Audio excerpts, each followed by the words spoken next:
Welcome to Climate Quickies, bite-sized nuggets of climate goodness from our TEDxLondon experts in under 5 minutes. In this week's Climate Curious, recorded live at TED Countdown in Brussels, we're talking apocalyptic optimism. As a sociologist who studies large social movements, this week's guest says that ever-increasing climate disasters or climate shocks will get people out in the streets demanding change, breaking down how to cultivate resilience to catastrophe in yourself and in your community. Dana spells out how we can take that power from entrenched interests to open up new windows of action. On how people power can help us prepare for climate shocks, here's sociologist Dana R. Fisher. Stay curious. So an apocalyptic optimist is somebody who recognizes the dire situation we put ourselves in, but also has hope for the future. I mean, that's the basic sense of it. The reason that I'm an apocalyptic optimist is that I've been studying climate policy making for about 25 years now, a little more than that. I mean, I started out studying ancient history called the Kyoto Protocol. That was my dissertation. That was my first book, which was when we were all going to save ourselves with this amazing international policy that was legally binding, which basically failed miserably for a number of reasons, which I talk about in the book if anybody's interested. And since then, I have studied so many failed efforts to address the climate crisis sufficiently and watched as we have had all these policy mechanisms come through and fail, emissions continue to go up, up, up, up, up.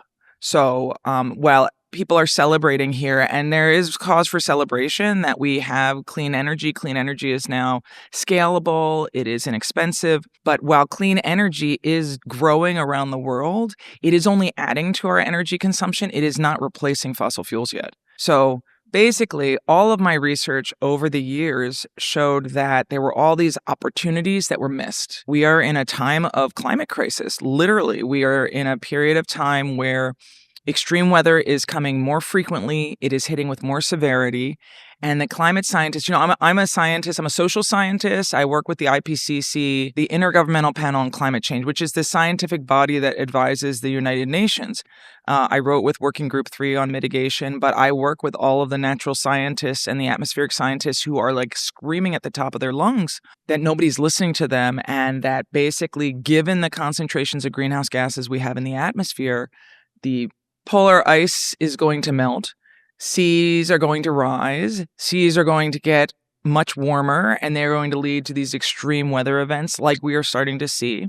My being an apocalyptic optimist is about being realistic about the fact that the science says we're here. My empirical, my everyday life says we're here. And if you look at the news, you can see that we are here. The optimism, though, is the fact that I study engagement and activism, as I said. And because of that, I know that people power will push back and that civil society has the capacity to turn this ship. It's a very big ship to get us on the right path, but it is going to take these extreme events and the personal experience of the climate crisis to get people to start to act to the degree that's needed.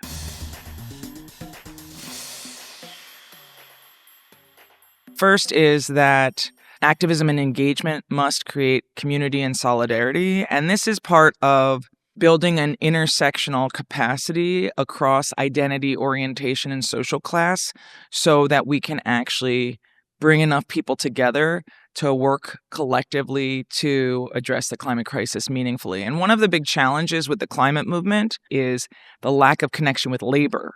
And without connecting with workers, it's really hard to push for the type of social changes we need. So that's one of the things is we need to start thinking across these identities, orientations, and social classes, for lack of a better way of saying it, to build this real collective strength. And that collective strength then can help us get us over the necessary threshold to mobilize the masses, which is what we need. It can't be small pockets of activism, which is what we've seen so far. It needs to be real mass mobilization of people in the streets, putting pressure on decision makers as well as, power brokers. So that's number one.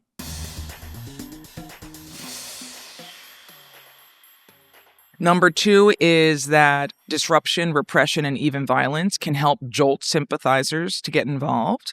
And this is all about thinking about how we expand the movement, right? The movement right now, the climate movement, is not very big. We have lived through in the past 5 years a period of retraction of the movement, and there are lots of reasons for that. One of them is that COVID basically in a lot of ways killed this amazing climate movement that was growing globally that had been, it wasn't initiated by Greta Thunberg and Fridays for Future, but it was certainly like really facilitated by this youth-led climate movement, which worked around the world and connected young people and got young people a lot more involved and focused on the climate issue. And that movement really petered out during COVID for lots of reasons. I mean, and one of the big ones is the world shut down quite literally. And as a result, many people went back in their homes, and you can't create collective action and collective identity and mobilize the masses from your home. It's really hard to do that. So basically, to expand the movement, what we need to do is capitalize on the different ways to get more people involved.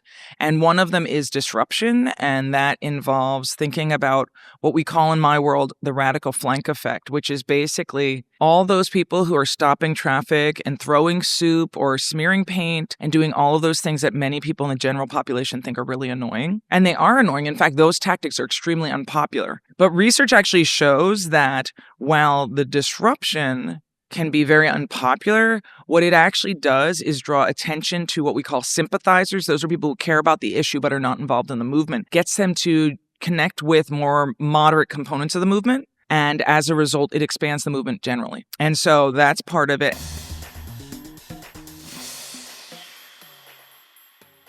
And then the final part of this point is violence. And here, there's lots of people who ask me and have asked me, well, this movement's going to get violent. And, there's this book that got a lot of attention called How to Blow Up a Pipeline. And there's no activists are actually talking about blowing up pipelines right now, I want to say. In fact, the climate movement is remarkably peaceful and very committed to nonviolent civil disobedience. Where the violence is likely to come is because those in power frequently become violent and aggressive against activists. And we're seeing that both in the global north, we're seeing it a lot in the UK, in Europe, in the United States, with activists being jailed for engaging in civil disobedience in ways that historically they would not have been jailed. But we're also seeing violence against environmental activists, or what we call environmental defenders, in the global south and many parts of the developing world, where almost 200 activists are murdered each year because of their activism. So that's number 2.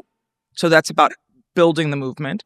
And then the final one, which is in some ways counterintuitive, but I felt like is really important to note, is that you don't have to be an activist to make a difference. And we certainly all do not need to get arrested protesting, but we all need to work together to make our communities more resilient in the face of climate shocks.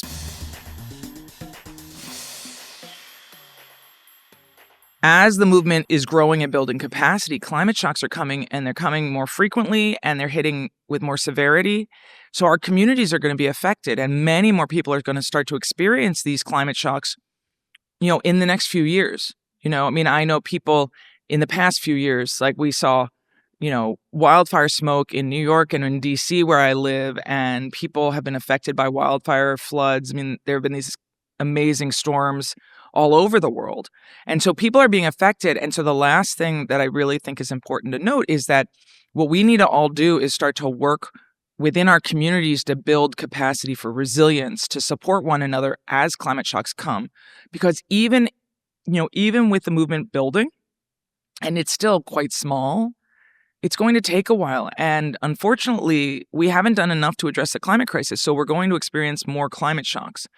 So we need to be able to help support our friends and neighbors because, as I said yesterday and I say in the book, nobody else is coming to help us. We've got to do this ourselves, but also we have the capacity to be the supporters and build the communities that we need to have to support one another.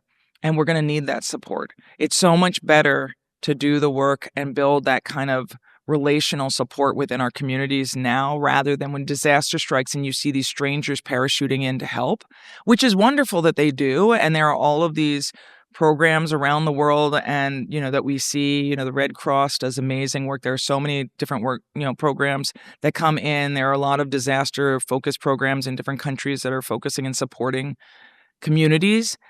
But there's so much more we can do when we know one another already and we have that capacity to work together and we are already working together. And we can also build resilience that way so that our community is more capable of recovering and withstanding the kinds of shocks that are coming. Thanks for listening to this quickie. This episode was created by our superstar podcast team at TEDxLondon. Until next time, Stay curious.